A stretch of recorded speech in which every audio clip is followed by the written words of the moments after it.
London's councils have been accused of not doing enough to support ex-servicemen and women. A report carried out by a university and a veterans charity says services across the capital need improvement, with some local authorities failing to recognise that those leaving the armed forces can be at risk of sleeping rough.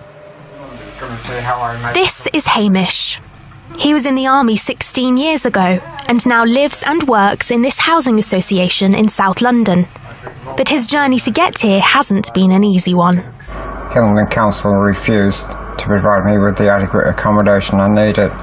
But they put me into a shared multiple occupancy property, and it was a nightmare. I lived there for 3 years and it was hell. I developed anorexia. My stress and anxiety levels increased massively. I would lock myself in my room, I wouldn't come out, I wouldn't go and use the bathroom, I wouldn't use the kitchen because of fear of not knowing what I was going to face. A report by the University of Kent and the VAPC said Hillingdon's homelessness strategy doesn't mention veterans.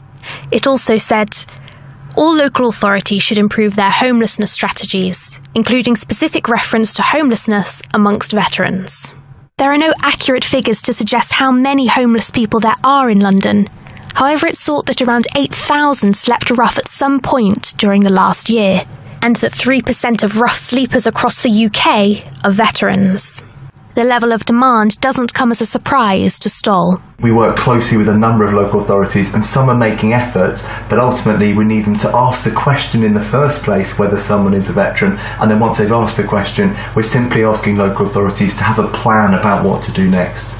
Ultimately, there is a housing crisis in this country, and if the local authority was to house every single veteran in the country, then there's 2.6 million veterans, there's not enough housing. So I understand the point about local authorities wanting to prioritise those who are more vulnerable.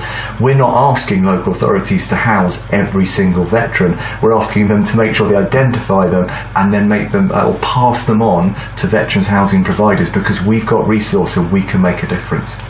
Hamish now has his own one-bedroom flat. However, he fears for others who might not be as lucky.